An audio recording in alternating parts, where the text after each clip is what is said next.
shipping and aviation emissions.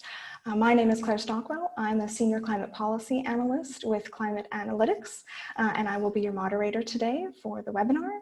I have here with me from the Climate Analytics side, our CEO, Mr. Bill Hare, as well as Marie-Camille Attard, who is our lead on international shipping.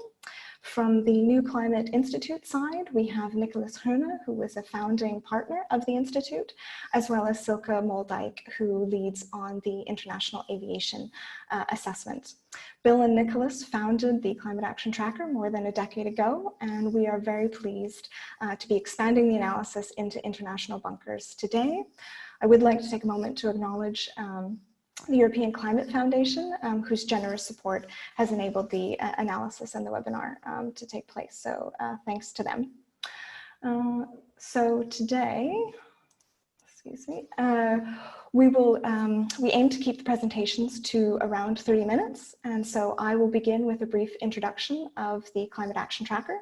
This will be followed by Bill, who will present how we developed the rating methodology for international bunkers. Nicholas will then speak to the question of the impacts of COVID-19 on GHG emissions, and then Marie-Camille and Silke will present the individual assessments for each of the sectors. So after the presentation, we will have a Q&A session. So if you could please use the Q&A button at the bottom of your screen to submit your questions, that would be great. If you could also include your name and organization. You will see in that functionality there is an option to vote up questions. If you see a question raised by someone else that you are also interested in hearing the answer, that will help us prioritize questions, because while we will endeavor to answer as many of them as possible, just in case we can't get to all of them. And if you see the question turn light gray, that just means that we have taken note of it.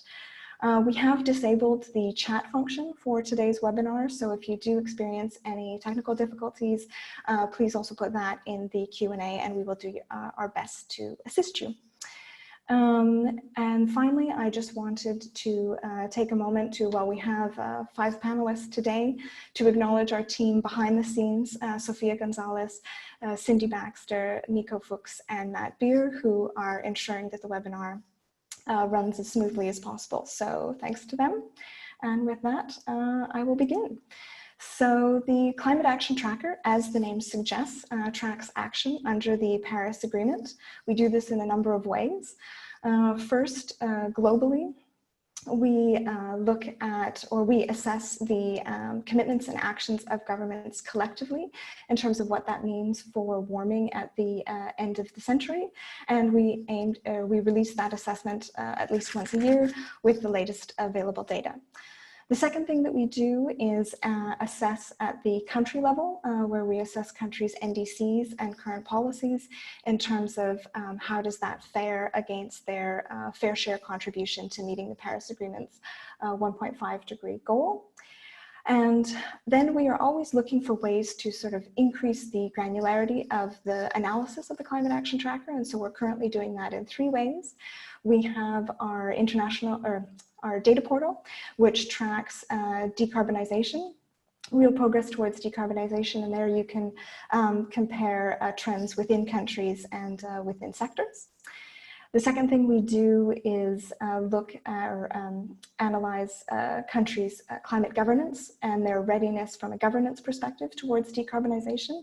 We developed a methodology to do that last year and applied it to 6 countries, and we are in the process of updating that methodology, and we'll be applying it to more countries this year as well.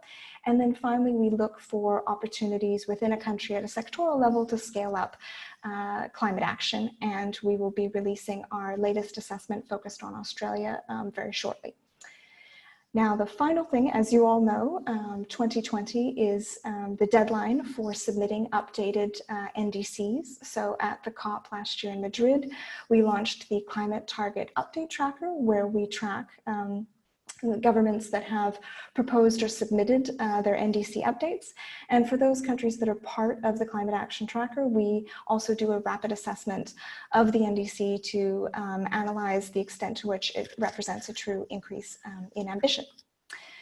And so today we will be focusing on our individual assessments that we do under the tracker. And here you see, to date, the tracker has focused on country level analysis, but we are very pleased and we track country level analysis in 36 countries.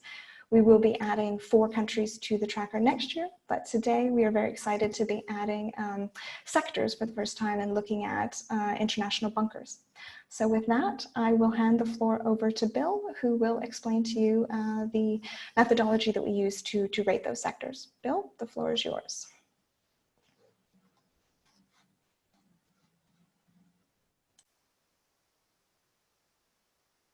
Bill, you need to unmute. First technical glitch. Thanks, Claire. I've unmuted myself, and welcome everyone to our webinar. I'm going to just go over quickly the approach we've taken to rating the sector. So Claire, if you put up the next slide, please.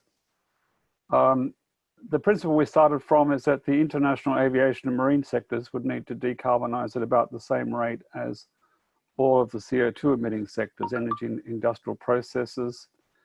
And the question then is, what is that rate? And we've, to determine that rate, we've looked at the rate of decarbonisation of the energy and industry sectors from 1.5 degree pathways, the climate action trackers, 1.5 degree filtered pathways. These are pathways that, firstly, they have to meet the Paris Agreement's long-term temperature goal, but they're filtered to exclude those pathways in the literature that exceed the sustainability limits identified in the IPCC's special report on 1.5 degrees, notably bioenergy, capturing carbon storage, and secondly, agriculture, forestry, and other land use. So next slide, please. So to do this, to work out where the sectors fitted in terms of the proposed actions and their targets, we mapped out the energy and industry pathways across different levels of warming. For CO2 only, the other gases that they emit or forcing agents are quite important, but these are not part of the rating system. The sector does need to address these. We worked out, based on the policy actions the sector's proposing or their targets, whether they were more closely associated with the 1.5 degree, the green pathway, the 2, 3, or 4 degree pathway.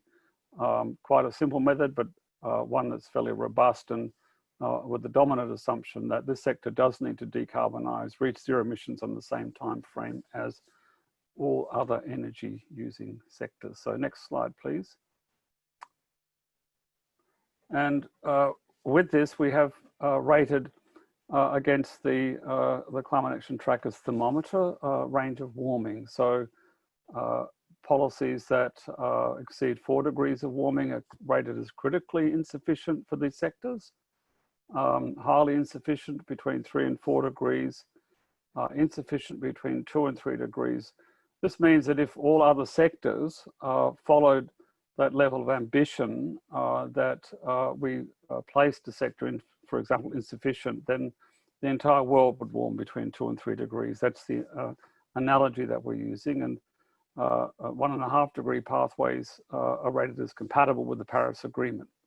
It's important to note, it's a technical point, but it's important that the temperature scale is the same one that we use for rating countries and the same terminology, but the methodology for assigning the sectors to each level of warming is quite different than we use for the Climate Action Tracker country rating, the fair share rating, for reasons I can go into in the Q&A, but I think that's sufficient. So we can pass on to the next slide. And speaker, please, Claire. Thank you, Niklas Höhne here, New Climate Institute, and welcome you all. I will say a few words about COVID-19 and response and greenhouse gas emissions in particular in these two sectors. On the next slide, you will see an output that we have done a month ago that is on the global level on the impact of COVID-19 crisis on global greenhouse gas emissions. And we all know that current emissions are lower than they were in the year before. But that is basically due to the economy being shut down. If the economy comes up again, we are exactly at the same point of emissions, and nothing really has changed. What really has to change is a transformation towards energy efficiency and then renewable energy. And this COVID-19 crisis also offers the opportunity to do that with green stimulus, green economic recovery. So in this figure here, you see that if some of the green economy, the green recovery financial resources are used not only to stimulate the economy, but also to do something for the climate, then we would come a long way. And you can see here that it's in the order of, I don't know, 1 or 2% of global GDP that needs to be invested to be in line with the 1.5 degree pathway. And if you compare that order of magnitude with the economic recovery packages, then some of them are actually quite much larger than what you would need to go in the right direction. But if you don't do that, if you don't go to green recovery, then you may end up with almost the same emission level again once the economy is up again. And the huge gap that we see between what countries and now also sectors are proposing and where they should go is still there. So on the next slide, you see how we did it exactly for international aviation and bunkers, international aviation and shipping. We all know that emissions are much lower this year than last year, especially for aviation and shipping. And there we looked at the current transport levels, how much passengers and goods are transported to estimate that. But for the future, and that's the interesting bit, we have two scenarios.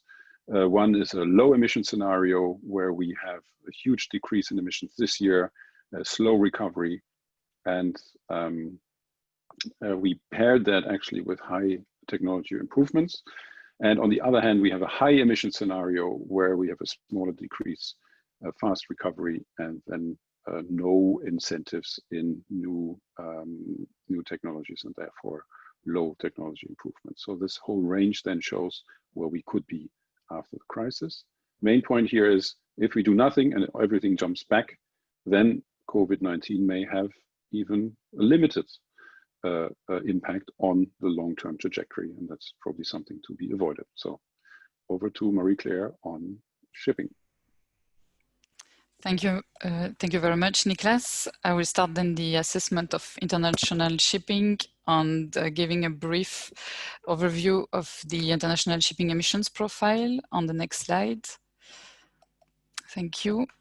So emissions from international shipping are mainly due to trade transport. Close to 90% of its emissions is due to trade, fossil fuel trade and merchandise good trade, and passenger transport, so many cruises and ro-pax ferries. The CAT projects that emissions will go from 50% to double by 2050 under current policies from 2019 levels. Due to COVID-19, of course, emissions are expected to drop, and we estimate that in 2020, they could drop between 18 to 35% lower than 2019 levels. In terms of the governance, countries work through the International Maritime Organization, the IMO, to address international shipping emissions. And in 2018, the IMO adopted its initial strategy to reduce GHG emissions, listing potential candidate measures, short, medium, and long-term measures, but also setting targets.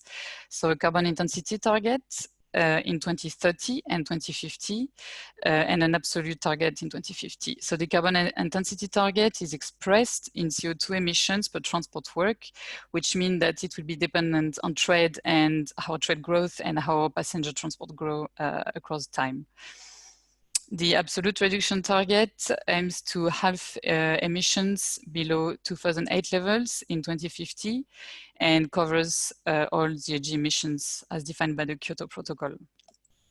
So now moving on to the rating itself, the main message here is that we need to increase ambition on the targets. So the 2030 carbon intensity target, depending on the impact of COVID, could be between critically to highly insufficient.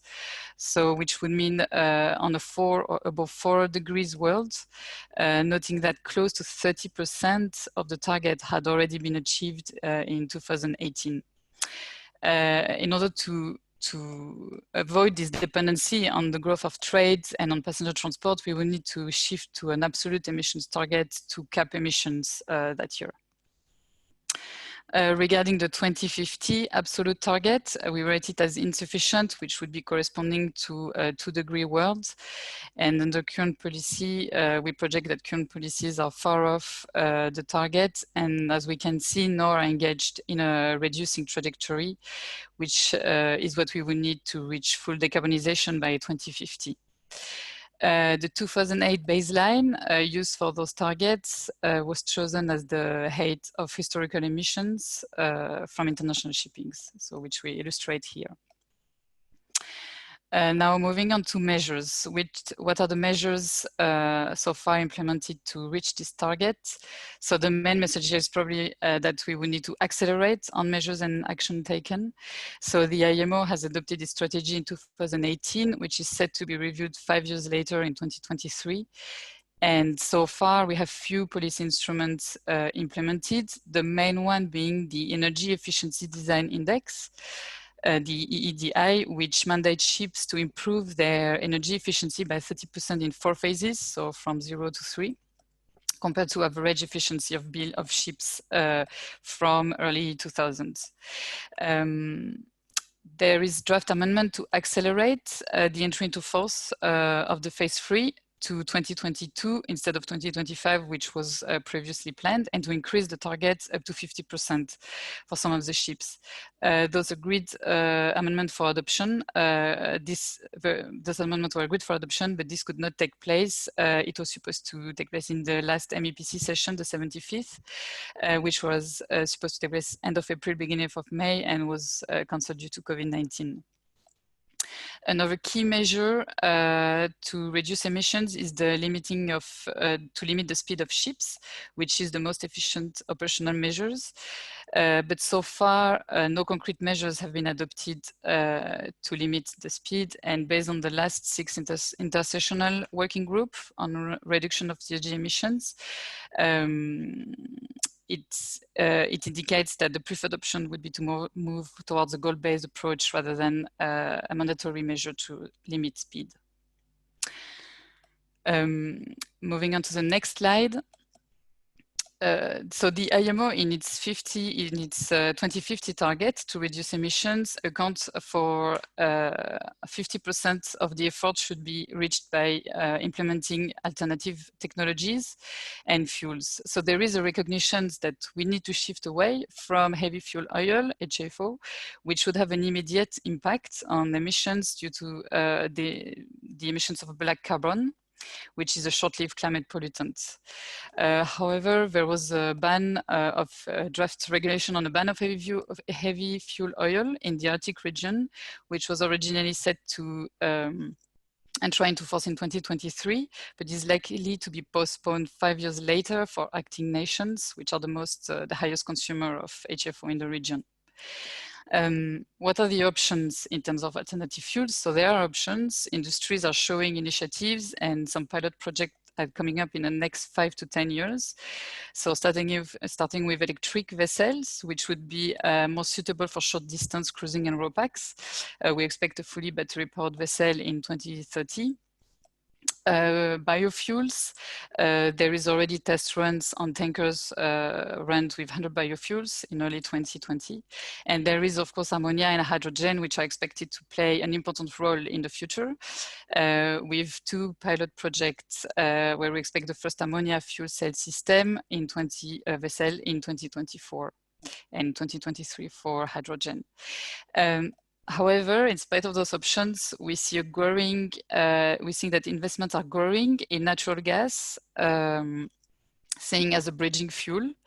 However, we know that it does not allow full decarbonization. It could even have a higher impact on climate when taking into account the full life cycle of its gases, especially methane, which is an important part of natural gas, and which would lead to risk of stranded assets, and a risk of carbon lock-in effect, making it harder to move towards low carbon technology afterwards. When looking at the policies itself, the measures, so the IMO strategy states list potential measures medium and long-term measures to consider to implement zero carbon fuel and alternative low carbon fuel. However, they aim to be agreed between 2023 and 2030, and development would start after 2030, which is late when we consider the need of decarbonization by 2050. Potential measures proposed by member state were aimed to be assessed in the last MEPC session, the one mentioned earlier, the 75th, but which was as well cancelled due to COVID-19. The last bulk of measures to mention here is the market-driven measures. So the European Commission is expected to publish a proposal in 2021 on the inclusion of international shipping emissions in the EU ETS system. One of the potential impact of this measure would be to require ships to reduce their carbon intensity by 40% in 2030 compared to 2018 levels. In comparison, the current target is compared to 2008 levels. And of course, one need to mention here the demand, which is a major driver of shipping emissions.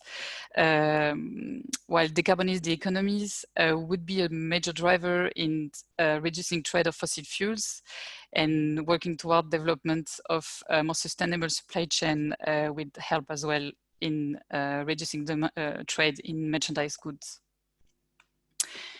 So in the next slide, what are the main takeaway the main takeaways? It's, of course, we need to increase ambition and scope of targets, for example, from intensity to absolute targets. And action needs to accelerate. So some measures could have a quick turnaround on emissions, reducing speed of ships, shifting away from heavy fuel, reducing black carbon emissions. And we need to foster the development and the use of low carbon fuel. Noting that natural gas is not an option with a risk of stranded assets and carbon locking effects, and could potentially have a higher impact on climate. So should we consider carbon tax on heavy fuel? Should we enforce gradual use of low carbon fuel? That's questions that remain that could help potentially increase, accelerate action. With that, I will leave the floor to Silke Mundlik, who will present international aviation. Thank you. Thank you, Marie-Camille. So I will present our international aviation assessment, and we'll start with some background information. Next slide, please.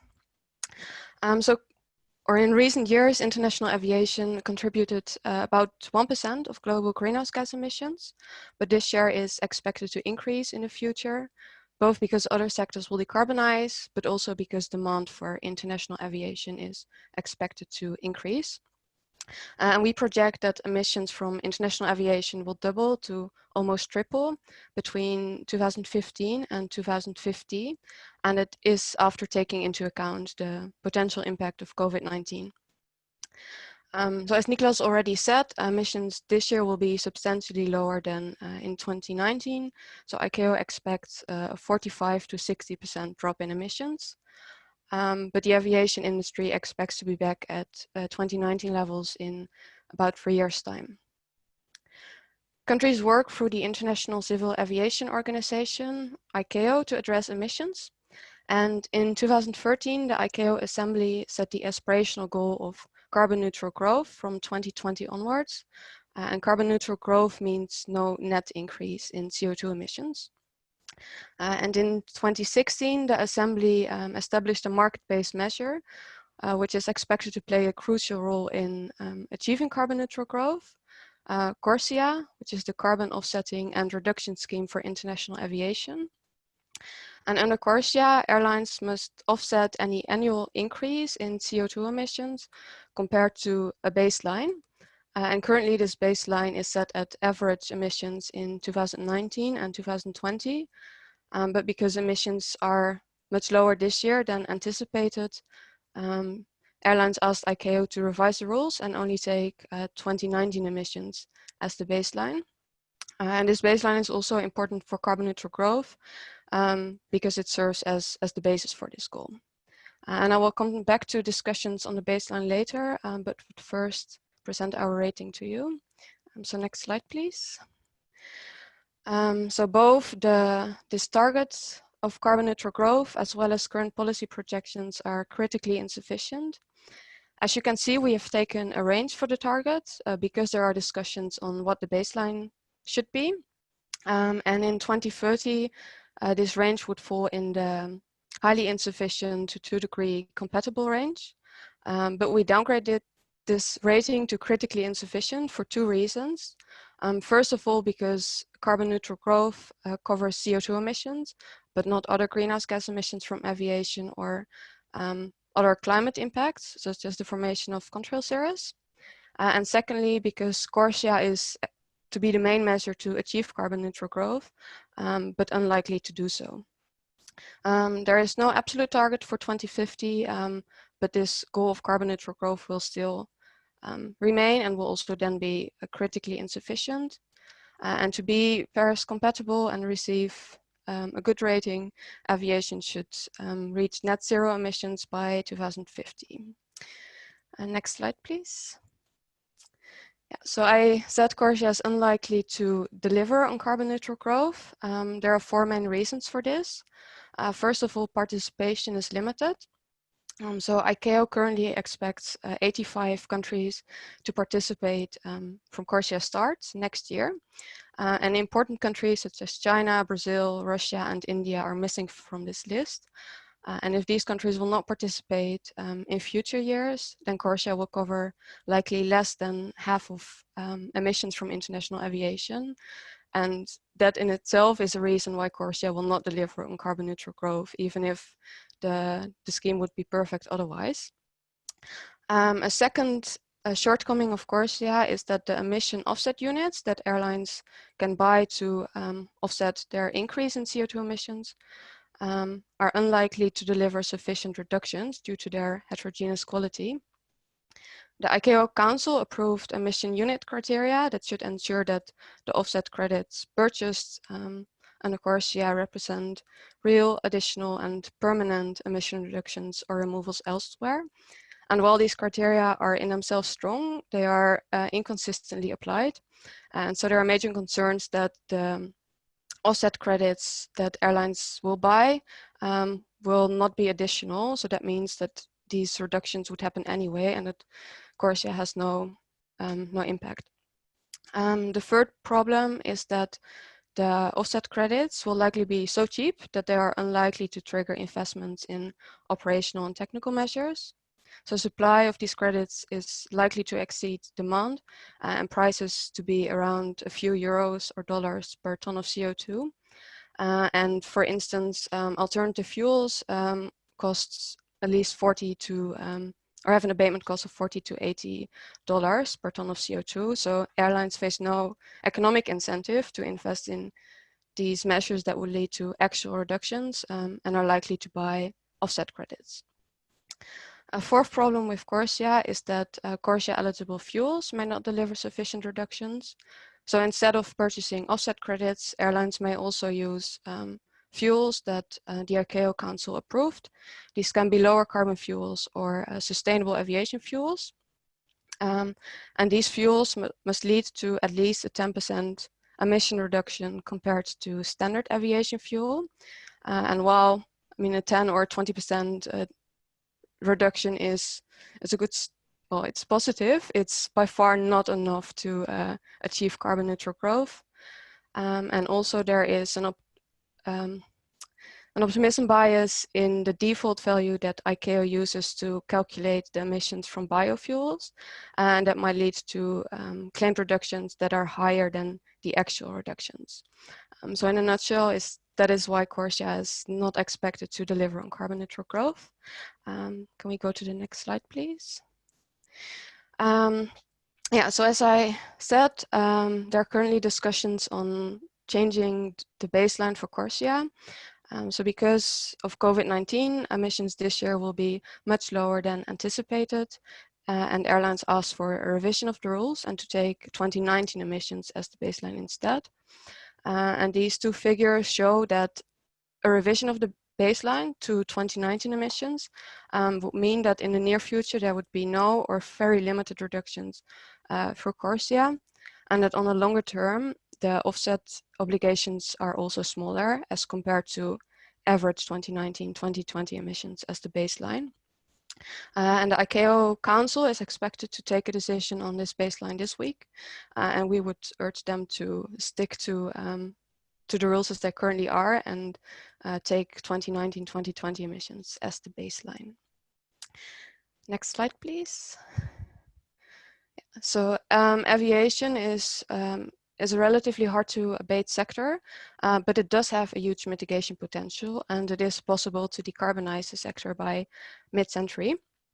So to some extent, the governments, industry and ICAO, they already focus on three categories of measures. First of them is demand management. So that includes a model shift from short-haul flights to high-speed rail, and taxes. So for instance, a tax on flight or a tax on fuel. The second category of measures are operational measures. So improved air traffic management and optimized routing. And thirdly, energy efficiency measures, so improving aircraft design and engines. And while some steps are being taken, more efforts are needed to steer the sector towards Paris compatibility and to decarbonize the sector. In addition, there should also be a very strong focus on decarbonization technologies, because these technologies have a bigger potential to reduce emissions than the measures I just mentioned. So this includes, for instance, synthetic power to liquid fuels. And these have the advantage that one can continue to use current infrastructure and aircraft. But the problem with these fuels is that they're currently very expensive. So almost no one is investing in them.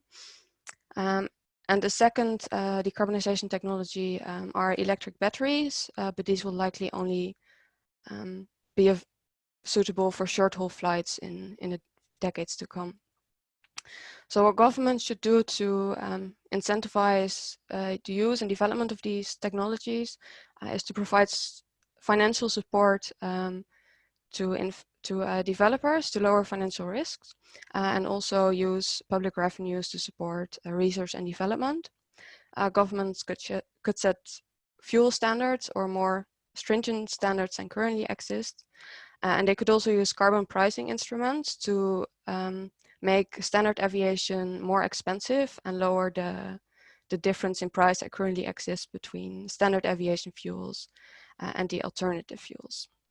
So as a takeaway message, the aviation sector is currently far away from decarbonization and from contributing to the Paris Agreement temperature goals, but there is a huge mitigation potential, and governments and industry should really work on using that potential. So with that, I'd like to hand the floor back to you, Claire.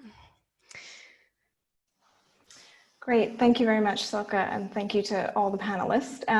As I mentioned at the top, if you do have a question, please put it into the Q&A. I see that a number have come in there, so we will do our best to answer as many as we can in the remaining time that we have. I think the first question I'll start off with would be, could LNG, it's a question about shipping, could LNG be a bridge technology to H2 powered ships? And I'm wondering if Bill, you'd like to take that question. And you're on mute.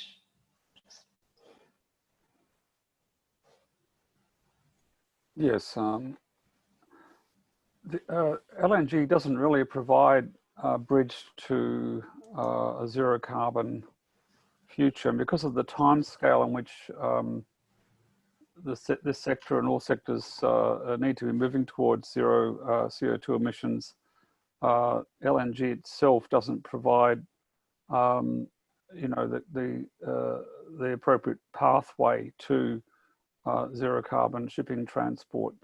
And because of the factors mentioned earlier, that there's also a life cycle emission cost to LNG production and transport, that it could also be as bad as other fuels. So in general, LNG should be discouraged in favor of rolling out cleaner alternatives faster.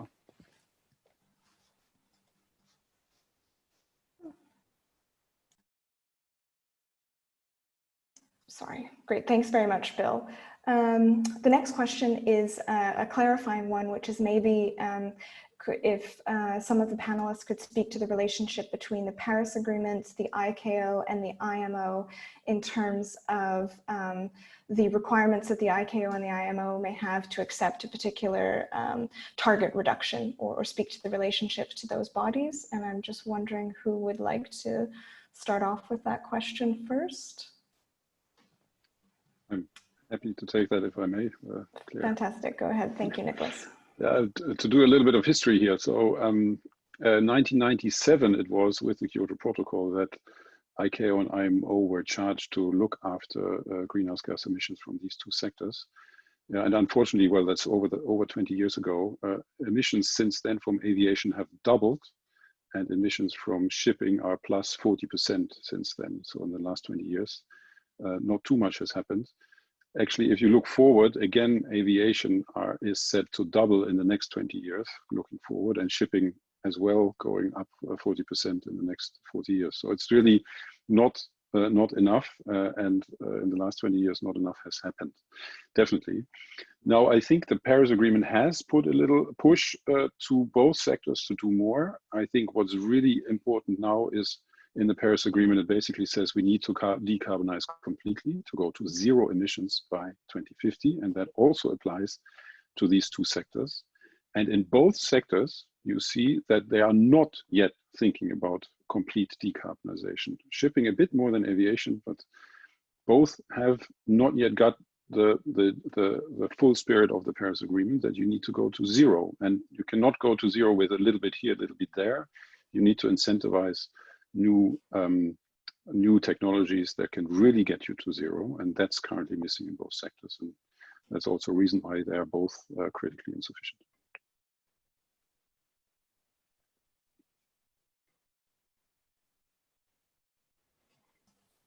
Great, thank you, Nicholas. The next question that we have is for shipping. So for Mary Camille, according to some experts, ships have reduced their speeds quite significantly since 2007, 2008, and therefore have very limited potential for further speed reduction. So could you comment on the importance of speed in international shipping? Yes, thank you very much. Yes, so as we could see on the graph on the rating, where the reference here, 2008, has been chosen at the height of historical emissions. This was representing at the height of the speed of ships, which were consuming, emitting a lot of CO2 emissions back then. Then in 2009, while the financial crisis happened, we saw a drop in emissions, which was due, of course, of reductions of trade, but not only. Ships owners have reduced as well their speed to maintain reasonable trade costs and maintain the demand. So yes, they have reduced at that point their speed, but then we have seen, we can see after again an increase on the emissions, and some studies show that they have re-accelerated the rhythm while trade was accelerating again. So there is still room for reducing speed of ships, but it's not the only operational measures to implement. It's a combination of measures.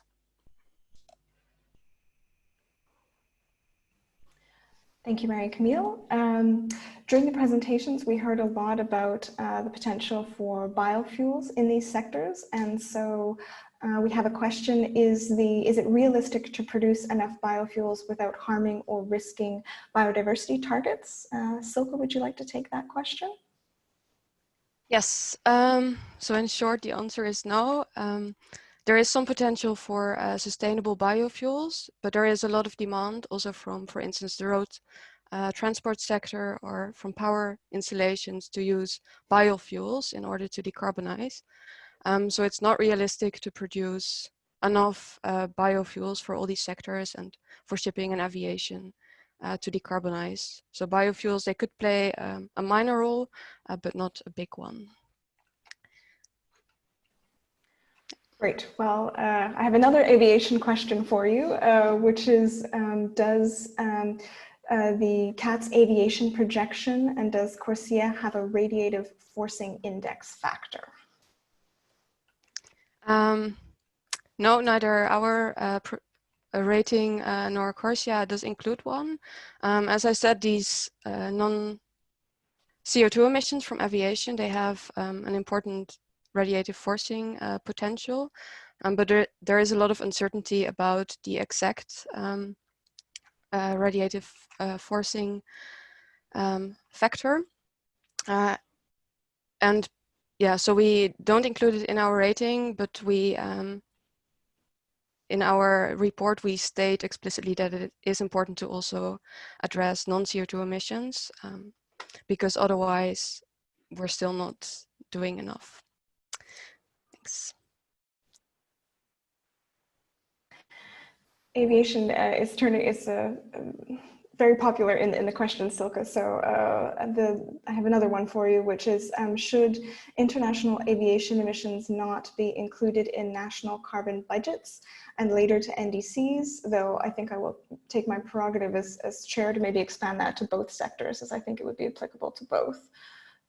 So actually, maybe Nicholas, would you like to start us off, just to give Silke a break?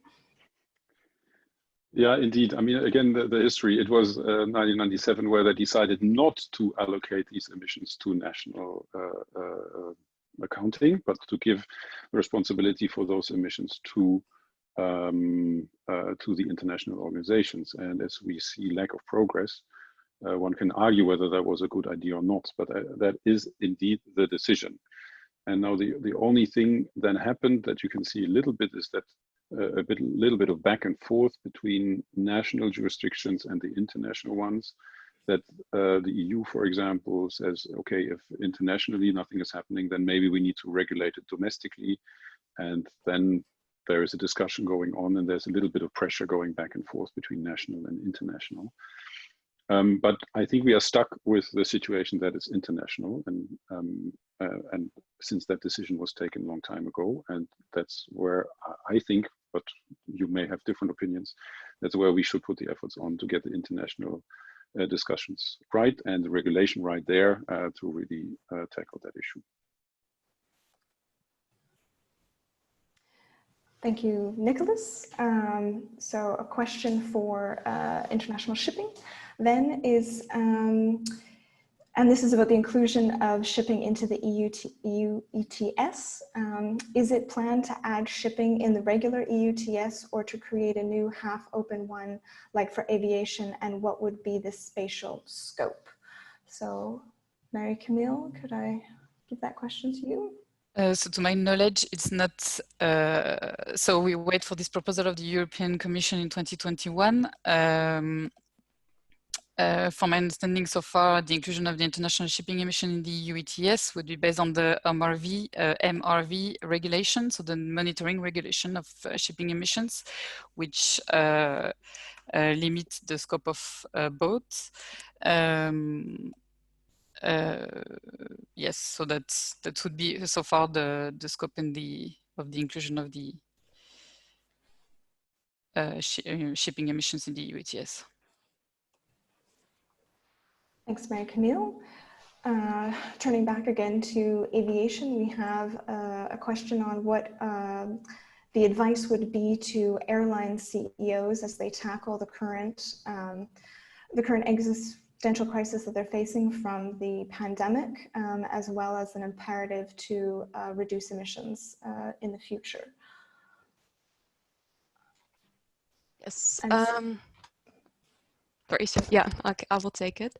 So in the short term, maybe transition quicker than they originally planned to newer, more efficient aircraft, and leave the older aircraft that are more polluting on the ground, as demand is now also lower. And then the sector expects to be back at 2019 levels in a couple of years' time. So then I think there is also financially space to invest in decarbonization technologies and alternative fuels and more efficient aircraft. And I think the longer CEOs wait, the harder or more expensive it will also be in the future. Would you like, anyone would like to add? Jump in as well. Yeah, I think that one thing that the CEOs can do is also lobby governments to provide the right kind of transitional support for establishing renewable fuel supply chains for the airlines to use. As the International Energy Agency and the International Renewable Energy Agency has shown, we don't need that much more investment to really bring some of the already well-known biofuel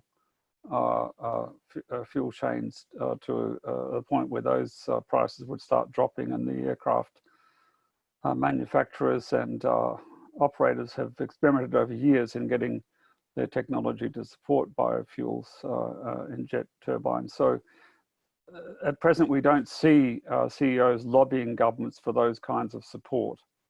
And I think it would be incumbent on CEOs to really be visible in pushing governments to support their industry coming out of COVID with very sustainable technological options and other policies.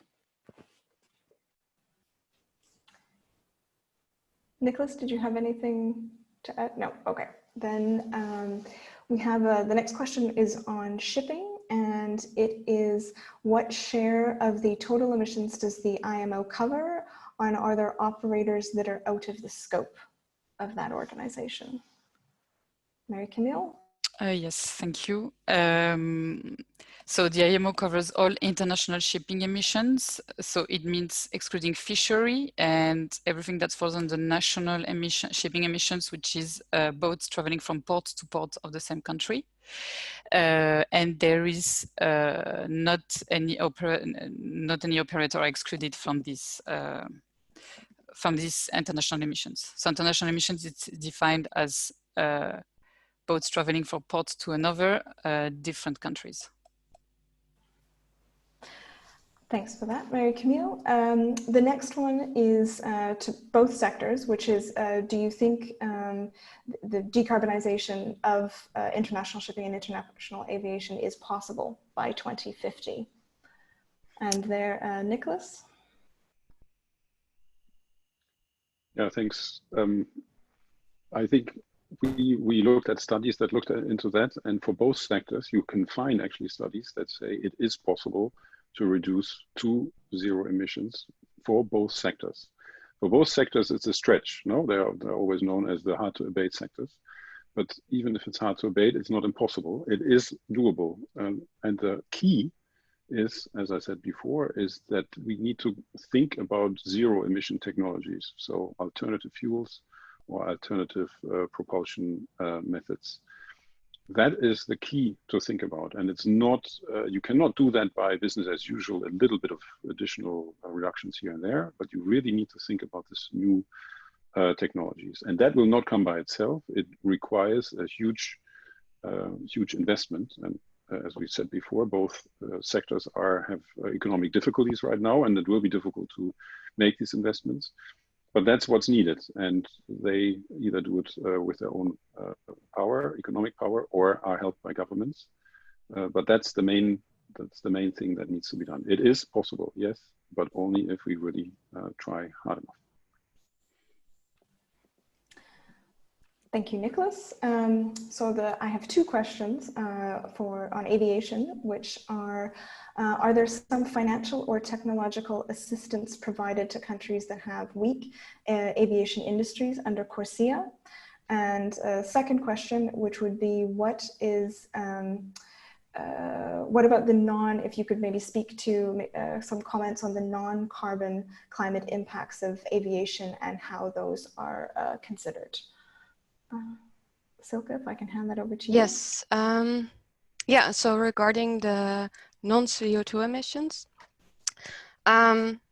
these can be reduced by non-CO2 emissions. I speak, for instance, about NOx emissions or water vapor, which results in contrail cirrus. And there are measures to reduce these emissions, for instance, by optimized routing.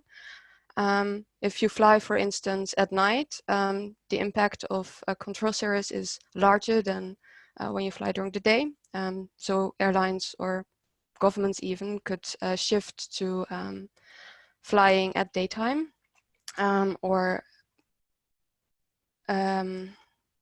if you optimize routing, this will also result in lower NOx emissions.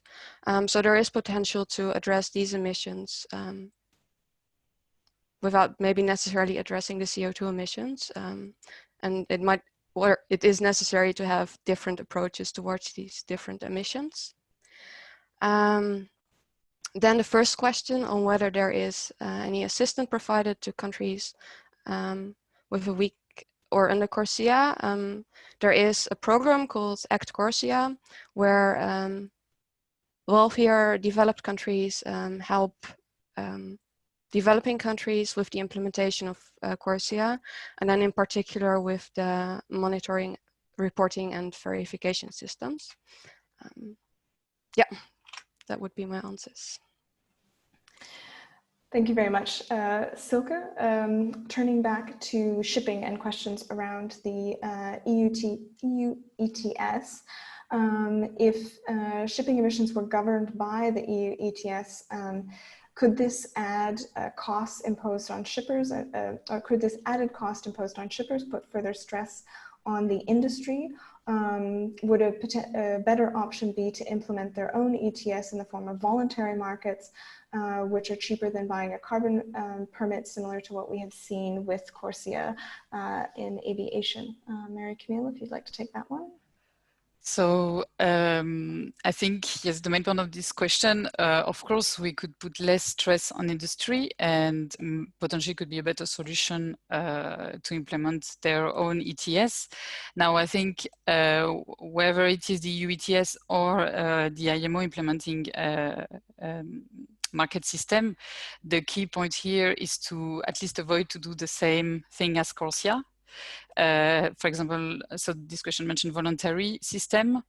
So far we see that voluntary is actually difficult because some refuse to take part or don't want to take part, which make lose the value of the market system.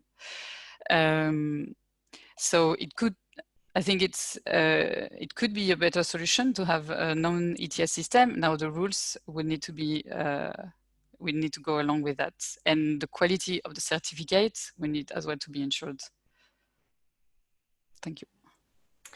Great, thanks very much, Mary Camille. Sticking with the general topic of markets, other than Article 6 of the Paris Agreement as a source of units to meet offsetting requirements, where else will these be sourced?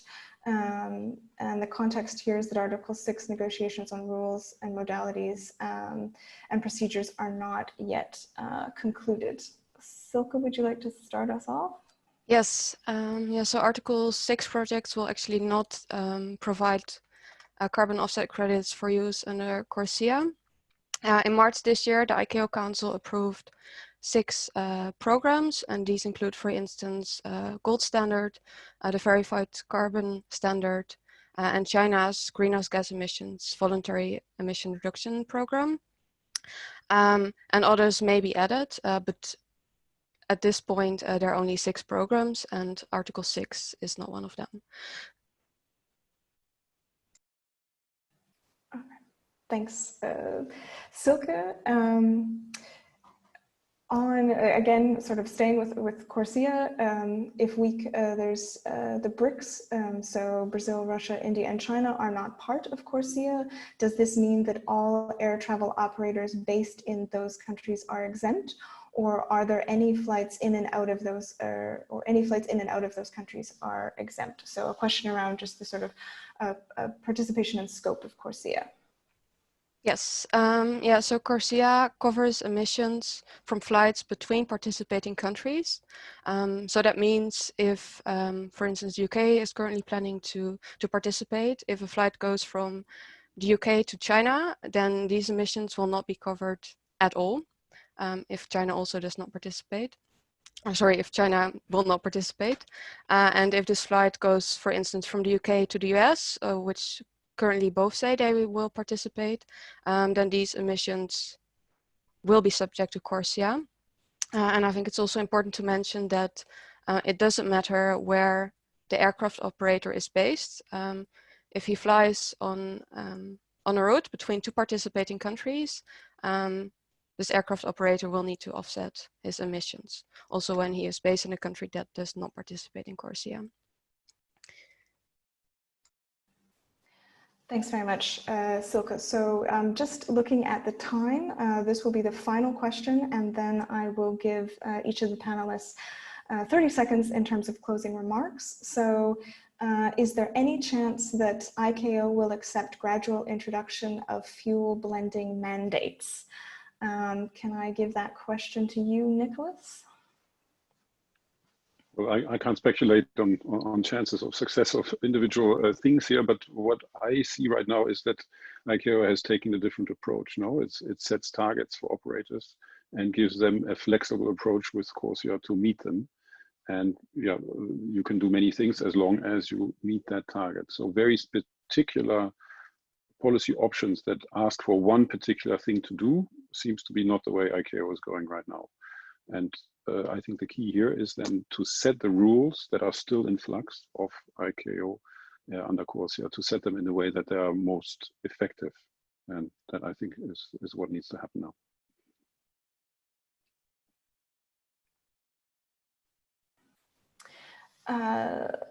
Thank you very much, Nicholas. Yes, so thank you everyone for all of your questions. I apologize that we weren't able to get to all of them today. Our assessments are up on our website, and we will also have this PowerPoint and this recording up on the website shortly thereafter so that you can consult in the future. Now I'd like to ask each of the panelists to give a brief closing remark, and I'll go in the reverse order that they presented. So Silke, Mary, Camille, Nicholas, and Bill. Silke, would you like to kick us off? Yes, yeah, first of all, thank you for your participation and interesting questions. I think the main measure for, main message for aviation is that currently not enough is done, but that there is a huge mitigation potential, and that ICAO, governments and industry should really enhance their efforts and steer the sector towards zero emissions in the next couple of decades. Yeah, thanks. On the international shipping side, so thank you everyone for your attention. I think the main message here is that the IMO needs to accelerate, and the industry sector needs to accelerate action to reduce emissions. The technology is there, the framework is there, now it's about implementing the measures. Yeah, from my side also, thanks for joining. I think it is, yeah, quite disappointing to see in both sectors what happened in the last 20 years. Not too much actually, and we have no time to waste. So what needs to happen now is really to make that turn, and both are not there yet. Both sectors really have to think about how to go in the direction of zero emissions. They have economic difficulties right now, but that, if we do nothing, then nothing will happen, and they'll flip back to emissions as high as before. So I think the current activities that are happening in both sectors are simply not going in the right direction, and more needs to be done. Bill? Yeah, thanks. Yeah, I would just concur that the progress in the sectors is disappointing, and I would say compared to the task ahead, what's being put forward under both the sectors is quite actually inadequate. So I think that one takeaway message is that national governments need to be pushing harder on these international aviation and marine sectors by pushing policies that facilitate decarbonisation of the fuel supplies for these sectors. Earlier it was mentioned, for example, fuel blending under ICAO won't happen, but national governments can surely push for fuel blending of their national air carriers and so on, which would push the whole industry further. So I think it's a combination now of both international and national efforts to push the sector further. Thanks very much, Bill. Thank you to all of the panelists, and of course, thank you to all of the viewers for joining us today. As I said, the assessments are up on our website, and the webinar will be up there shortly as well. So have a nice day. Thank you, everyone.